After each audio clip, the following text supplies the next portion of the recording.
They buried her. That much was certain. A closed casket, a shattered family. A town wrapped in black. 10 years ago, she vanished into fire and wreckage, and when the smoke cleared, there was nothing left but fragments of bone and memory.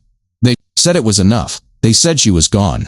But they were wrong, because on the day her sister was meant to begin a new life, the dead came walking through the orchard. No warning, no invitation, just a woman with a face that had once been grieved, stepping into sunlight like a secret that refused to stay buried. She did not come with answers. She came with eyes full of sorrow, and a voice that whispered through the crowd like wind cutting through a lie. I am sorry I missed the last 10 years. Everything changed in that breath. Everything they thought they knew was ripped from the earth, like a grave disturbed too soon. So ask yourself this: what really happened the night she died? And who decided that silence was safer than the truth? If you want to uncover the answers behind a mystery that was never meant to be solved, then like this video and subscribe to Unscripted Tales. Help me reach 5,000 likes. This story is not just personal, it is a promise to my mother, and promises matter. The orchard was blooming that day, but it felt like a funeral dressed in wedding clothes. Leela Archer stood in a gown sewn from ivory lace, her hair pinned with pearls, her smile trembling only when no one was watching. The Archer land had seen joy before, but it had also buried its share of ghosts, and today, they had come back. She was moments from walking down the aisle when the music changed, not in sound, but in feeling. The pianist played Claire de Lune, Celeste's favorite song. The notes hovered in the air like perfume from another lifetime. Then the murmurs started. Guests turned. Phones were lowered, and at the edge of the path, where apple trees bent low as if listening, someone stepped into view. Not just someone. Her the dress she wore was not meant for weddings. Her shoes were scuffed, her hair wild from wind. But her face was impossible. Lila's breath caught like a thread pulled too tight. The bouquet fell from her hands, petals scattering over grass like tiny broken prayers. Some thought it was a cruel prank. Others whispered it was a cousin, a trick of light, a ghost. But Lila knew better, because the woman who stood there had a scar on her cheek from a childhood fall, a birthmark near her collarbone, and a voice Leela had heard, only in dreams for the last decade. I am sorry I missed the last 10 years, she said again. The world fell silent. One glass slipped from someone's hand and shattered in the grass. The laughter stopped. The orchard held its breath. The silence after her words was not just quiet, it was the kind that wraps around your skin and refuses to let go. Lila could not move. Her feet felt like they were sinking into the earth. The woman in front of her stood still, eyes locked with hers, as if time had folded itself in half and brought a ghost back to life. No one dared speak. Lila's father, Walter Archer, stepped forward first, his face red and trembling, jaw tight as if trying to hold back a storm. He was a man known for control, for order. He had been the county sheriff once, but even his voice cracked when he said it. That is not possible. Celeste is dead. I buried her. The woman the stranger who should not be here took a slow breath. She reached into her pocket and held out something small, a necklace, rusted, old, dangling from it, a tiny ballerina mid-spin. Lila gasped. Her hands flew to her mouth. That necklace had been a gift. She gave it to Celeste, the night before the crash. No one else knew about it. No one. Guests began to whisper again, some in shock, some in fear. Others tried to look away, pretending they were not seeing what they were seeing. But Lila could not look away. Her eyes burned with tears. Her heart beat like it had been woken from a long, terrible dream. Celeste did not say anything more. She just stood there, waiting, and in her silence, the day unraveled. Walter demanded answers. Lila's fiancé, Aaron, stepped between them, unsure if he was protecting his bride or bracing for the truth. But Celeste did not argue. She simply said, I did not know where else to go. That was all it took to crack open 10 years of grief. The wedding was called off within minutes. Chairs were left half-turned. Champagne glasses sat sweating in the sun. The cake was untouched, but no one cared about any of that anymore. Inside the house, the Archer family stood in the kitchen like strangers, forced into a storm. Lila sat at the old oak table, fingers shaking. Walter paced near the window, already on the phone with the sheriff's office. DNA testing, medical records, anything that could prove who this woman really was. Celeste stood near the doorway, still in that faded dress, her shoes dusted with dirt. Her voice was hoarse as she began to speak. I woke up in a clinic 2 years after the crash. I did not know who I was. They called me Mara. They told me I had been in a terrible accident, that my memories were not real. Lila held her breath. Celeste looked down at the necklace in her hand. I believed them. For years, I believed I was someone else. Until a nurse left behind a yearbook one night. I saw my face, My real name, Rachel Archer. The room fell still. She told them she had escaped, that she had walked for days, found work in small towns, slept in shelters, picked up a bus ticket heading to Willow Creek. She had no plan, only a hope that someone might remember her. Lila did. She remembered everything, every fight, every laugh. Every night she stayed awake after the crash, staring at the ceiling, whispering her sister's name into the dark. But even in the flood of reunion, something darker began to creep in. If Celeste was alive, who had they buried? Walter's face was pale now. He left the kitchen without another word, headed for the room where he kept his old files. The coroner's report. The death certificate. He needed to see it with his own eyes again.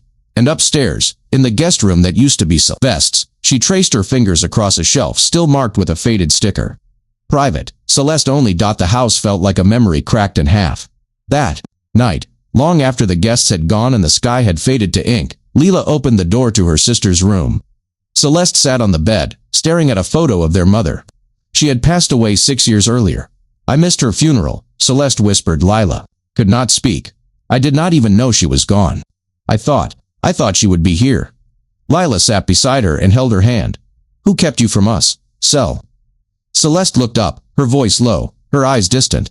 I do not know his name, but I remember his eyes. He always watched me. Every time I asked about who I was, he said the same thing. What did he say? You died.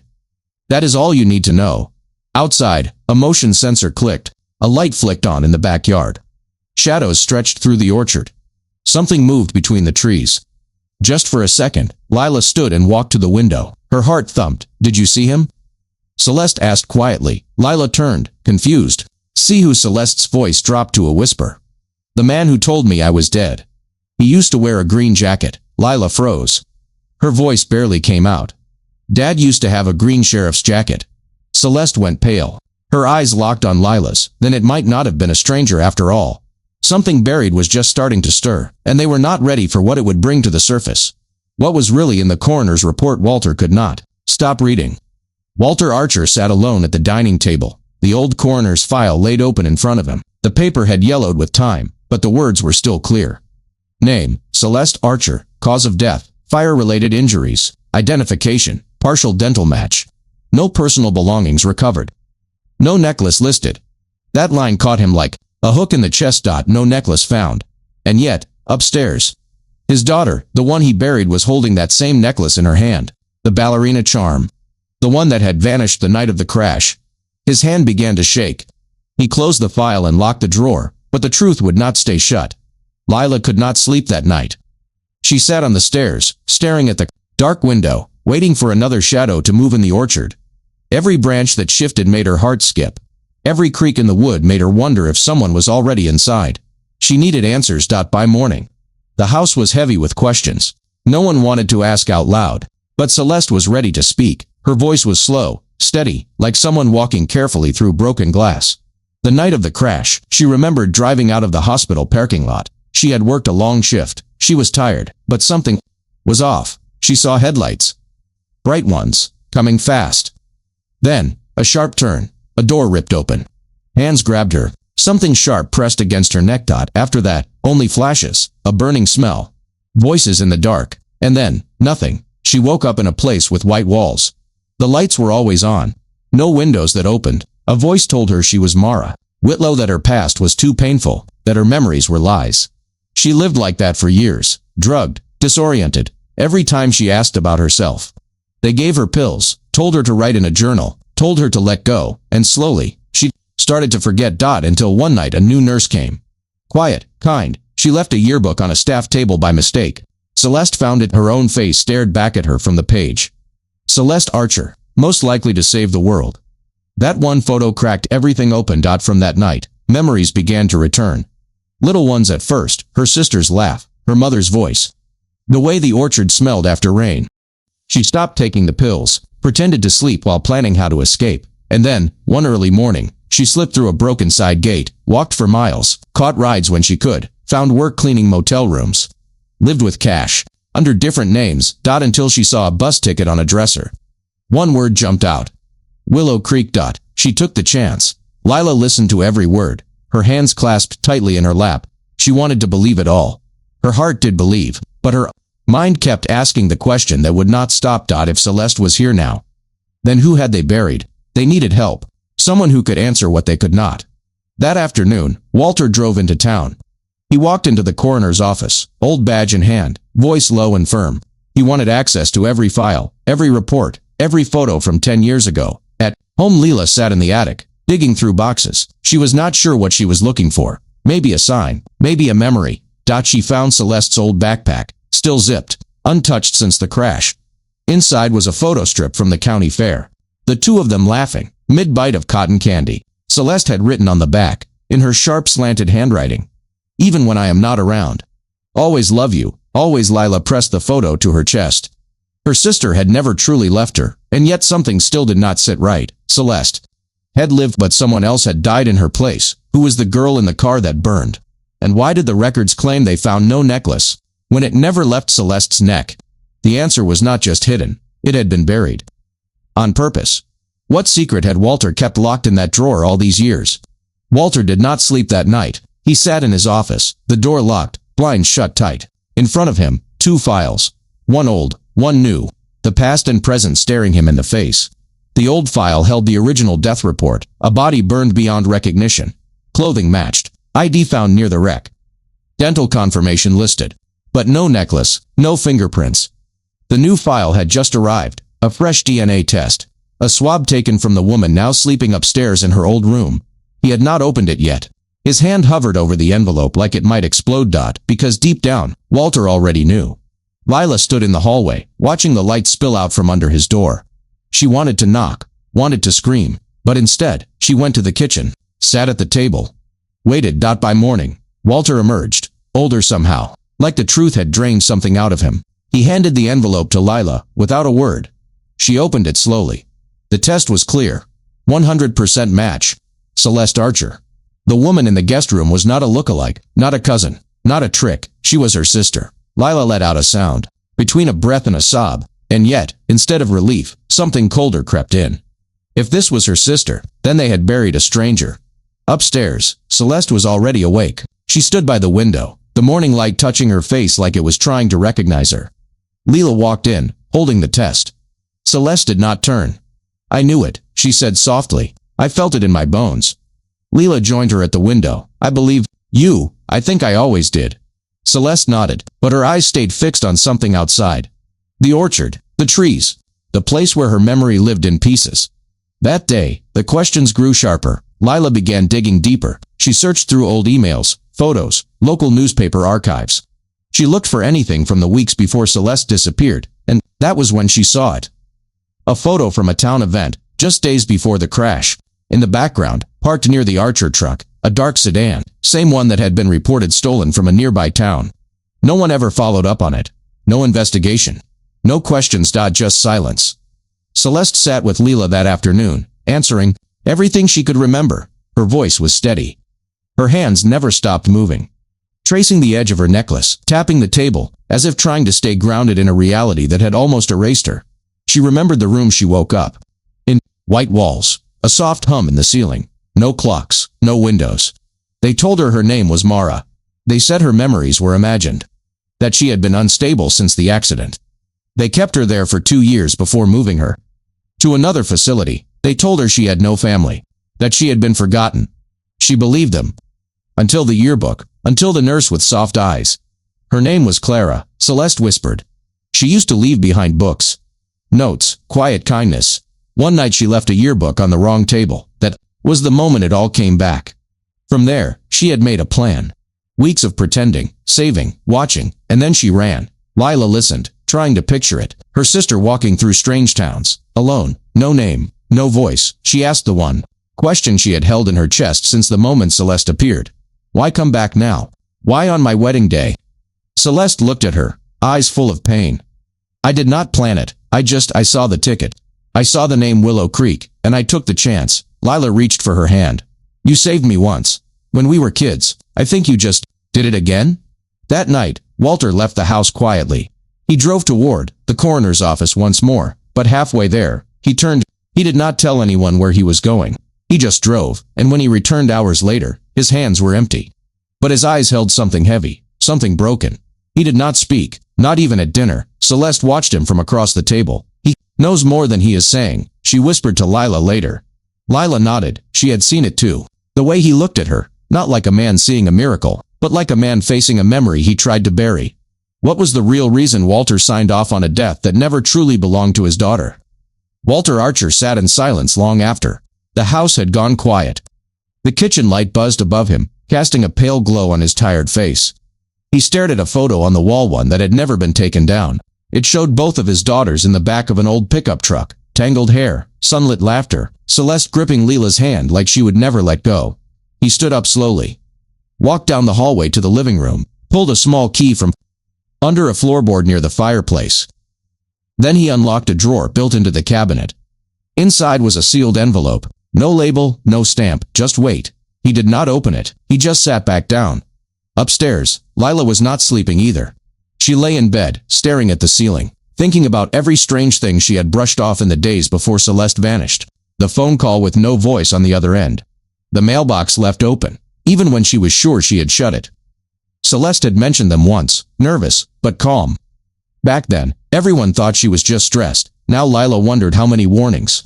They had missed Dot in the guest room. Celeste sat cross-legged on the old lavender bedspread. She traced her fingers along the bookshelf edge, her name still carved into the wood, faded but stubborn.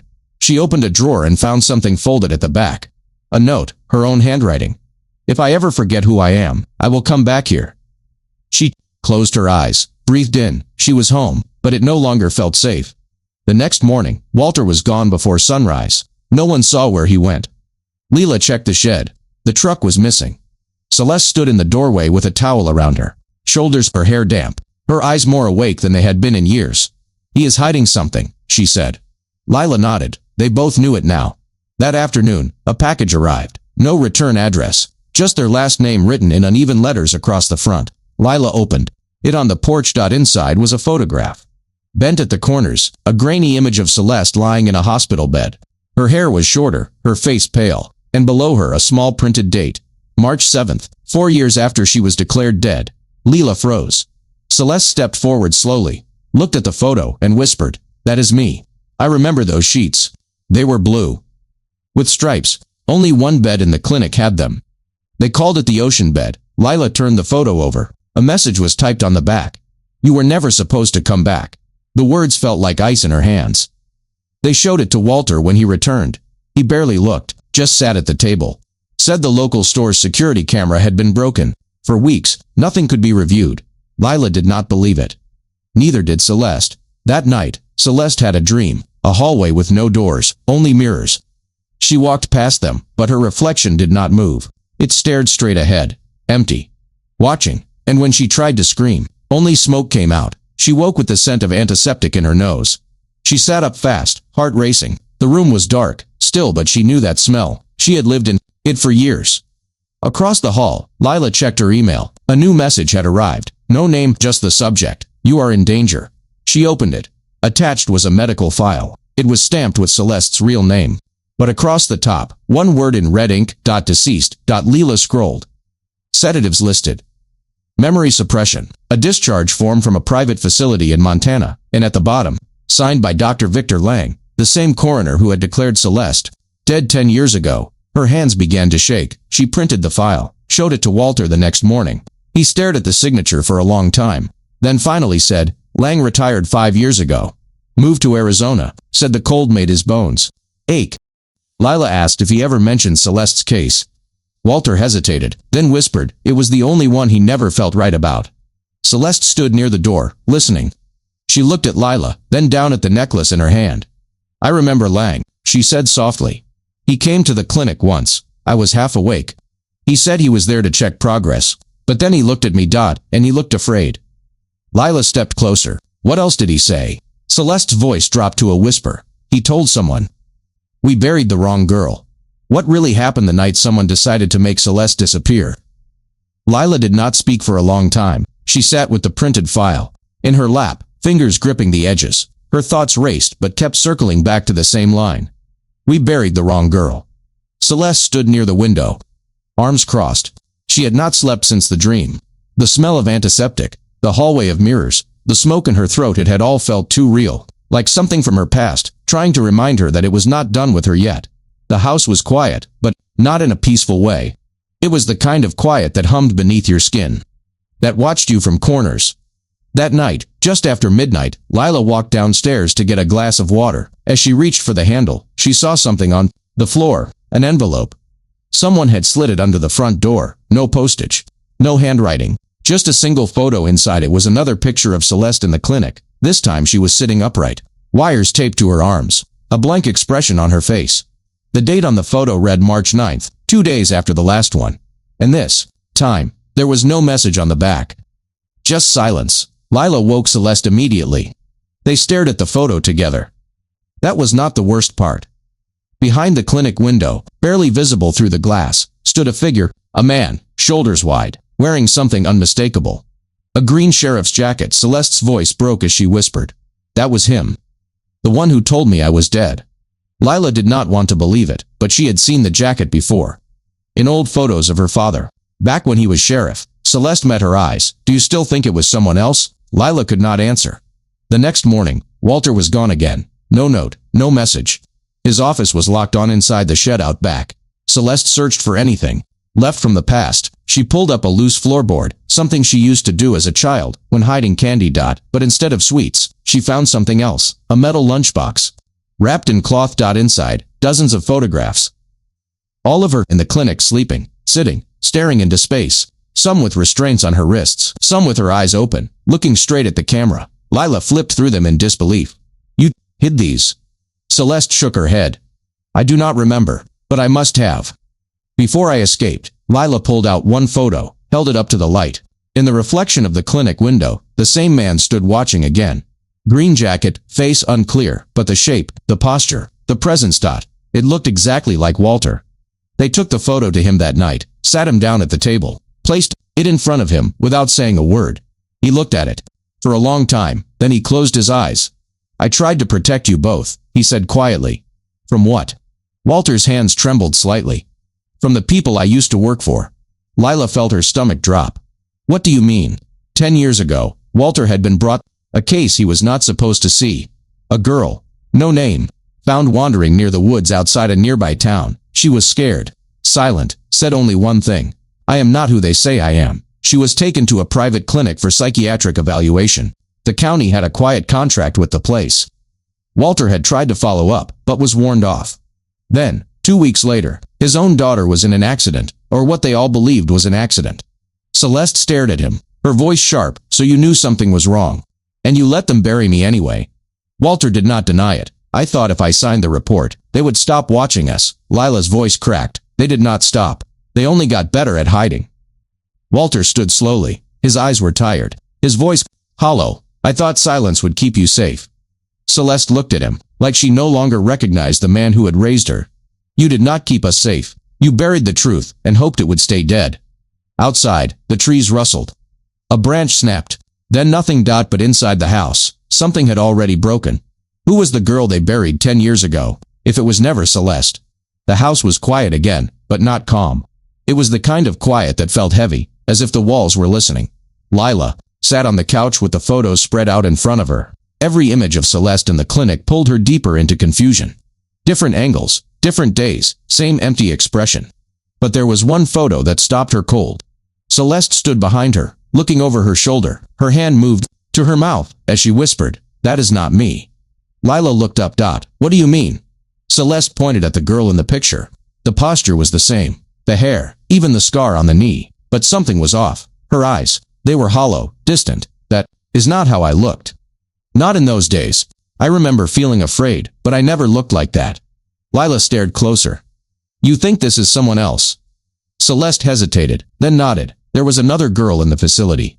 I did not remember her face until now, but she looked exactly like me. We were never in the same room for long. They kept us apart, but I saw her once. Just once." Lila felt something twist in her chest. A double. Celeste whispered a word she had not dared say aloud before. "A twin." Lila sat back, stunned. "You had a sister?" "I do not remember her clearly, only that she was quiet, always watching. They called her something strange." Echo. The name hit like a pulse. Celeste walked to the kitchen, opened the old box where they kept family documents, pulled out an old file marked only with a date September 3rd, 1990. Inside were hospital records, birth certificates. She flipped through them, then stopped. There were two. Celeste Archer. Born at 6:41 a.m. No name listed. Born at 6:42 a.m. The second baby was marked with one word in red ink. Unclaimed. Leela stared at the paper. Why would no one tell us? Celeste shook her head. Because we were never meant to know. That night, Walter did not come home. Leela searched his office again, this time deeper. Behind the bookshelf, taped to the wall, was a folder wrapped in an old sheriff's badge. She pulled it down. Inside were memos, marked confidential. Project Mir. She scanned the pages. Government seals, medical charts, photos of twin girls. One labeled Subject A, the other labeled Subject B. Echo. Each file showed tracking logs. Test results. One girl was allowed to live a normal life. The other was monitored, controlled. Celeste walked in. Saw the documents. That is what they called her, Echo. Lila could barely speak. You were part of something. Something they tried to erase. Celeste pointed to the photo at the bottom of the file. A snapshot of two little girls playing with wooden blocks, one with a red bracelet, the other with blue. She touched the one with red. That is me. She touched the other. That was her. Leela whispered. Then who did they put in the car? Celeste's hand shook as she picked up the page labeled Termination Order. It had a signature at the bottom. Dr. Victor Lang. And right below it, a second name. Approved by G. Archer. Celeste dropped the page. Her legs gave out beneath her. He signed it. Lila knelt beside her, eyes wide. He signed off on her death, and he never told you. Celeste stared at the floor, voice barely audible. He let them erase her, and use me to keep the story clean. The truth was no longer just about survival. It was about a sister they never knew, and a betrayal that had lived in their house the whole time. Where was Echo before the fire, and why was she pretending to be Celeste? The floor felt cold beneath Celeste as she sat staring at the page. That carried her father's signature. Her hands gripped the edge of the file marked Project Mirror like it might vanish if she let go. The truth was no longer hiding in shadows. It was written in ink, signed and approved. The girl they buried was not her. It was Echo, her twin, her sister, the one she had never known, and the one who had died living her life. Lila paced the room, trying to understand the pieces. Celeste had grown up like any normal child. She had friends, school memories, family holidays, but somewhere behind all that, another version of her had existed. Raised in silence, watched, controlled, groomed, to be her replacement. Subject B. Echo. Celeste finally spoke, her voice steady but hollow. I remember flashes. There were nights when I felt like I was missing something. I used to wake up thinking someone was calling my name. Not just from outside, but from inside me. Lila sat across from her, her face pale. This program. It was never about healing. It was about control. They took twins, used one as a test, hid the other in plain sight. Celeste nodded slowly. I think I was the one they left alone. The control subject. Echo was the experiment. They trained her, studied her, and when she started to fight back, they decided she was no longer useful. Leela looked down at a line in the file. Termination scheduled after signs of resistance. Labeled unfit for continued protocol. Celeste clenched her jaw. Echo never wanted to become me, but she tried. She wore my necklace. She drove my car. She was in the crash because they forced her to take my place. The realization came heavy and fast. Echo had died wearing Celeste's face. The world mourned the wrong girl. And no one ever questioned it. Not the hospital, not the sheriff, not even the family. Because Walter made sure of that. Lila whispered. Do you think she knew? That you were still alive? Celeste nodded. I think she did. That is why she ran. That is why she wore my necklace. That was her message to me. It was never an accident. They sat in silence. The kind that did not ask for comfort. Celeste stood and walked to the bookshelf. She pulled out a journal, one she had kept since her return. She opened to a page in the middle and handed it to Leela. It was a sketch, a hallway, a door with a mirrored symbol above it, two silhouettes facing each other. This was in the clinic, she said. The staff called it mirror room. I never went inside, but I knew that was where they kept her. Lila traced the lines of the sketch with her fingers, and then asked, do you think the clinic is still standing? Celeste looked out the window. I need to find out. I need to go back. Leela stepped forward. Then we go together. But Celeste shook her head. If they see both of us, they might run. If I go alone, maybe I can find what they left behind. Lila hesitated, then handed her a folded photo. The one of Echo, standing at the edge of a field. The same girl who had been buried in Celeste's place. Bring her home. Celeste nodded, then whispered, I am not just going back for answers. I am going back for her. What secrets still remain inside the walls of the clinic where Celeste and Echo were never meant to escape? Celeste packed her bag before sunrise. She did not take much. A worn photo of Echo, a notebook, the necklace, and a flashlight. She left a note on the counter for Leela that simply said, I will come back with the truth. She drove north for hours, past towns that barely had names. The air grew colder. The road thinner. By the time she reached the edge of Elhorn, the sky had turned gray, and the trees stood tall, like quiet guards. Elhorn was not a town anymore. It was a shadow. Wooden signs rotted and broken. Houses collapsed under years of wind and time. Only one structure remained standing. A church, its paint peeled, the bell tower empty, windows shattered, but the door sealed tight. Celeste stood before it, her heart racing. She saw the handprint before she saw anything else. Pressed faintly into the wood, smudged in ash. She reached out. Pushed. The hinges groaned as the door opened. Inside, the pews were scattered and broken. Burnt hymnals littered the floor, but at the front of the room, where an altar might have stood, there was only one thing, a trapdoor. She knelt, placed her hand on the wooden plank. It was marked with the same symbol she had drawn from memory. Two mirrored silhouettes, facing each other. She opened it. The stairs beneath led into darkness. The air grew colder with every step. The scent of rust and chemicals clung to the walls. Her flashlight flickered. At the bottom, a long hallway stretched ahead, doors on each side. Metal, labeled with numbers. Room 3, Room 5, Room 7. She stopped at Room 7. The door was slightly open. Inside, a medical chamber stood untouched. A cot, cabinets, vials still full. In the corner, a screen glowed blue. She stepped closer. The screen flickered. Then played a video. To girls. No older than 3. Playing with wooden blocks. One had a red bracelet, the other blue. The timestamp in the corner read 1993. Celeste stared, frozen. She saw herself, and she saw Echo. The video cut to static. Then a voice came through the wall speaker. Calm cold, if you are seeing this, Celeste, then you came further than anyone thought. She turned slowly, eyes wide. The voice continued. Project Mirror was shut down because you remembered. Echo was never meant to live past 7. You were the control. She was the variable. But she started to fight back. She refused to become you. Celeste staggered back. Breath caught in her throat. The voice did not stop. We tried to replace you. Swap your life with hers. When that failed, we burned the project. But fire does not kill what lives in memory. Celeste ran back into the hall. She passed locked doors. Room 10, Room 11. Then she found it. Room 12. Inside were file cabinets, lined top to bottom. She opened the one marked RA folder, sat near the front. Archer Echo, final report. She pulled it out. Page after page, medical history, behavior charts, termination orders, and at the bottom of one page, a line that tore her apart, signed. Dr. Victor Lang approved. G. Archer. She dropped the file. Her father had not just known, he had given permission. She stumbled into the hallway. Everything tilted. Her hands reached for the wall to steady herself. That was when she heard the footstep, not hers. She turned. A figure stood at the end of the corridor. Male, tall, wearing a green sheriff's jacket. Her breath caught. He stepped forward. The face came into view. It was not her father. It was Dr. Victor Lang. His hair gray now, his eyes tired, but calm. You were not supposed to come back, he said. Celeste backed away. You are supposed to be dead. He smiled faintly. That rumor served me well. She raised her voice. You killed my sister. Lang shook his head. No, your father did. Celeste ran up the stairs, out of the church, through the trees. She did not stop until the town was gone behind her. Her hands shook as she gripped the steering wheel. Everything had been a lie. Everything but one thing was clear.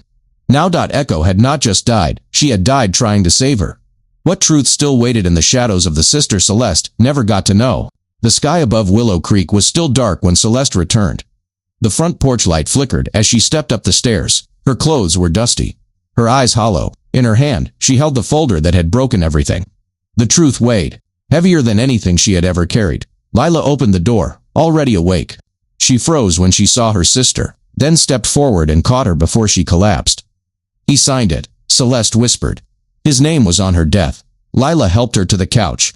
Celeste sat with her hands wrapped around a cup of water, but she did not drink it. She just stared down, her voice low. Lang is alive.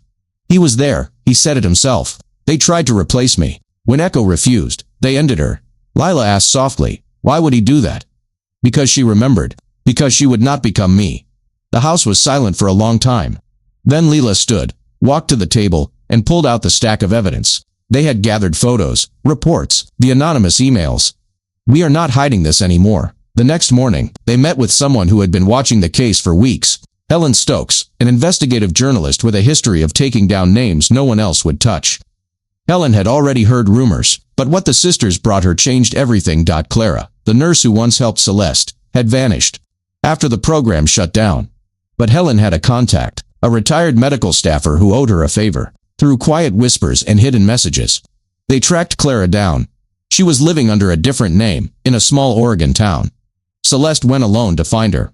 When Clara saw her, she froze, her hands trembled. She whispered, I never stopped, hoping you would remember. They sat on a bench near the coast. Celeste showed her the folder. Clara confirmed every word. Project Mirror started with 13 sets of twins, all part of a government study to test identity separation. One raised free, one raised in control. Most of the children did not survive the early trials. Only 2 pairs ever reached age 10. Only 1 pair made it to adulthood. You and Echo, Clara said. She was special. She felt everything. She always asked about you, even before they let her see your file. Celeste's voice cracked. Why did she take my place? Because she loved you, and she believed you were still out there. I think she saw your life as her only way out, but she never stopped being herself. Clara handed her something. A key to a locker. She had left it years ago at a Greyhound station. Inside, she said, was the last proof of what they had done. Celeste thanked her, then hugged her. When she returned home, Lila was waiting. We have what we need now, Celeste said, but it has to be shared. Helen published the story a week later. The headline read, she was buried 10 years ago, then she came home. It spread fast. Too fast to stop. The internet exploded. Forums, podcasts, news panels. The world could not look away. Dr. Victor Lang was arrested in Arizona 3 days after the article released. More names followed. Silent doctors. Disappeared nurses. Private contractors. One by one, the system that had built Project Mirror began to fall. Walter Archer vanished from public life. He resigned from every board. He shut down all his ties to law enforcement. Some said he left town completely. Others said he lived in the cabin by the old lake road, but no one saw him again. Celeste was not seeking revenge. She wanted something deeper. Recognition. She filed the paperwork herself, had Echo's identity restored, had her name placed in the records where it had once been erased. She made one last request. They buried her in the same plot where Celeste had once been declared dead. The headstone was simple. Gray stone, carved clean. Echo, Archer, 1992-2013. She lived unseen. She died with truth. Celeste visited alone the first time. She brought a white lily. She placed it at the base of the stone. Then she sat beside her sister's grave and whispered, you gave me back my life. I will live it loud enough for both of us. But there was still one more voice to be heard. What message had Echo left behind in the Greyhound station locker Clara once whispered about? The Greyhound station had seen better days. The windows were dusty, the benches cracked.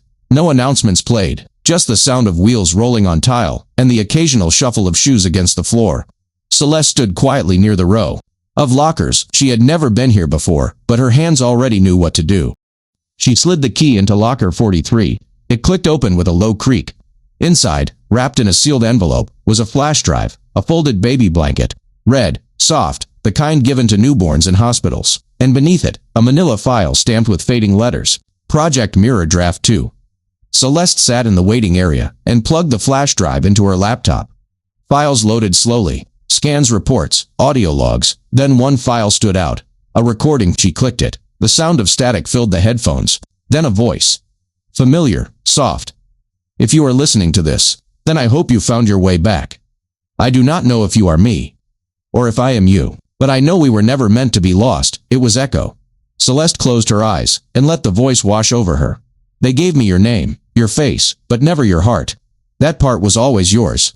I tried to become you, because I thought maybe then I could survive, but I was never meant to take your life. I was only ever meant to protect it. Celeste felt tears gather at the corner of her eyes. They told me you were gone. They said you would never come back. I did not believe them, so I left the only thing I had. The truth, our truth. Do something with it. Make them remember us. The audio ended. Celeste held the baby blanket in her lap. For the first time she remembered its texture, the smell, her mother's arms. Two babies swaddled side by side. She had not just forgotten her sister, she had forgotten part of herself. When she returned home, Lila met her at the door. No words were needed. Celeste placed the blanket on the living room table and handed her the file.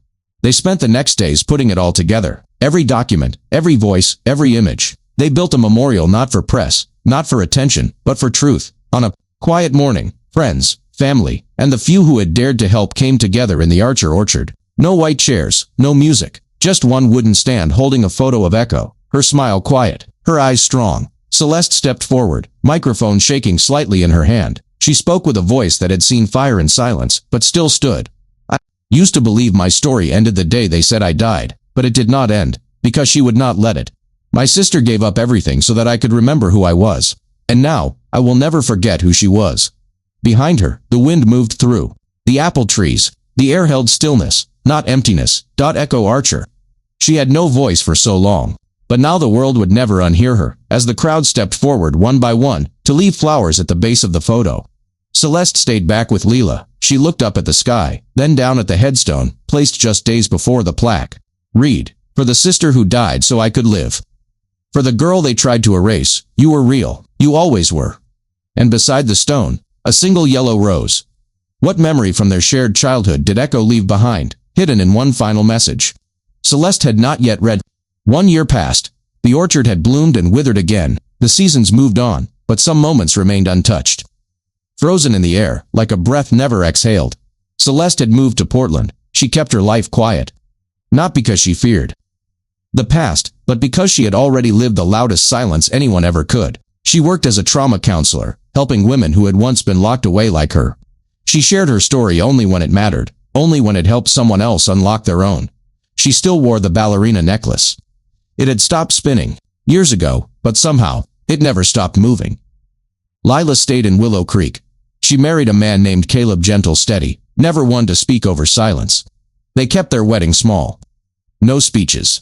Just a single chair set aside with a yellow rose and a note that read, "For Echo, you are never missing again." But there was one thing left to do. One morning, Celeste returned to the orchard. She brought a single envelope with her.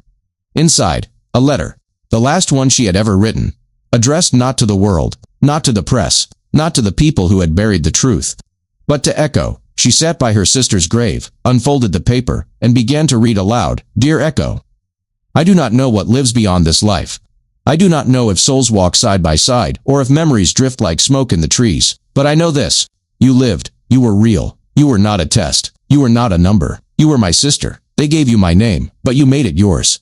They tried to shape you, but you broke their mold. You chose me, again and again, when no one else even remembered. You existed. You gave up your breath so I could find mine. I promise I will not waste what you gave me. I promise, I will carry you in every heartbeat. I will write our story, not as a survivor, but as a witness. Because you did not die for me to be quiet. You died for me to be seen, and now the world has seen us both." She folded the letter and placed it beneath the rose at the headstone. The wind picked up softly, brushing through the grass. A bird called from the far end of the orchard, and somewhere in the silence, Celeste imagined Echo's voice again, gentle, steady, and still fighting to be remembered. That night, Celeste sat on her porch in Portland, looking through an old photo album. She stopped at a strip of pictures. From a fair, two girls eating cotton candy, laughing so hard they forgot the camera was even there. She smiled, then whispered, "You are the reason I found my way home." The world had forgotten Echo Archer, but Celeste never would, and now, neither would you. If you are still watching this story all the way through, it means something. And maybe, it means this story deserves your like and your subscribe. Please help me complete 5,000 likes. This is not just a number. It is a promise I made to my mother. So help me, friends. It is totally free. And now, I want to know something from you. From which city or country are you watching this story? Let me know in the comments. I read every single one.